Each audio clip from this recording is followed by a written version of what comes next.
bandid kasi may burn ointment daw sila na pang, yung bang na ano. So, doon, maganda yun. Tapos binigyan din ako ng amo. Tapos binandage ko lang siya pa. Hindi, pinabayaan ko pala din bandage siya. Bye. Tapos matatanggal lang pala siya. O, ayan. Di pangit man, di ba? Salamat. Tapos pag nakinis dito yung balat mo, wala siyang piklat. Tapos may piklat dito, pangit. Oo. Madali naman siya nawawala, Sir Taurus, yung gamot sa ointment. Kaso lang, pangit siya tingnan. Kaya pa yung pag-uwi ko ng bakasyon, pinatatuan ko siya. Ayan, di ba? Di, maganda na pag na ganyan nakalimutan ko. Uy, maganda na siya. Noon kasi minsan pag ganun mo, pangit siya. Ang pangit niya tingnan. Ayan. Ayan, 8 million in the house. Iwan ko muna kayo guys ha. Tapos nambayin nyo, andyan yung herbal. Anong herbal? Kaya na ano kasi yun kasi nadyakitan ko agad. Tapos pagubad ko doon, pinaksik ko talaga yung band-aid na bumukol na yun. Yung parang paso na gano'n na. Tinanggal ko yung band-aid. Ay, sakit. Piklat talaga siya. So yun ang nagpiklat sa kanya. Tapos yun, nilalagyan na siya, unti-unti siyang tumutuyo yung ano niya. Hanggang nawala siya. Eh ngayon, di. Pag ganyan ko, maganda na siya kasi may tattoo. Sabi ko sa mga alaga siya, wow, you have the tattoo. Sabi ko, no, it's sticker. Tapos tumatagal ako dito siya, Agnes, it's not sticker, it's real tattoo. It's real tattoo daw.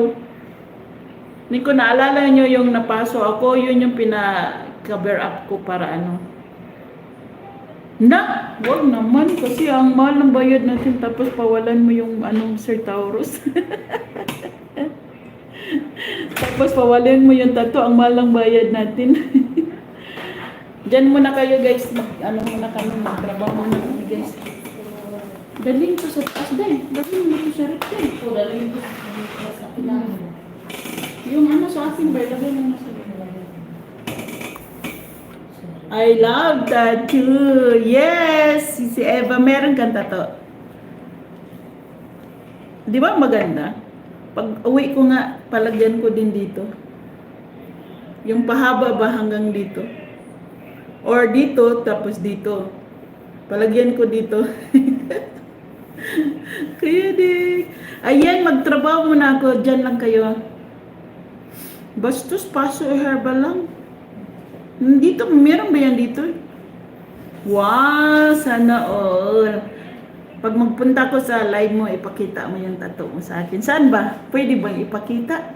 Or nakatago? Dito nga, gusto ko dito din eh. Basta. Oh, si Josie, yun yung nangyari. Di ba sabi mo yung singaw sa tubig? Sa init, na mainit. Yan yung nangyari sa akin dito. Yung sa iyo malaki yung si Josie. Hindi ba masakit na? Ay, nakatago pala. Sayang. Tingnan sana natin yun. No? O, dyan muna kayo kasi magtrabaho muna ako. Ingat kayo. Maglablaban lang kayo dyan, guys. Sino pa nagbaba ng bahay? Wala yata. Ayan, magtrabaho muna, guys. Tingnan mo sa init ng panahon dito yung relo. Kasi hindi ako pwede walang relo. Hindi ko pala ilagay yung relo ko nandun sa taas. Kailangan ko ng relo kasi sa oras ng sundo sa atid ko sa kanila. Tapos nagluluto pa ako. Ayan. Ako 2 kamay paso sa kawali. Pintuan. Oh, sige na. Oh, singaw ng takuri nga, sisi. Yun yung nangyari sa akin dito. Tapos na ano siya, nagpiklat siya, pangit. Pag ganyan ko, agoy, ang pangit. Kaya ayun, maganda na siya pag nakaganyan kasi may tattoo na siya. Ayan, no?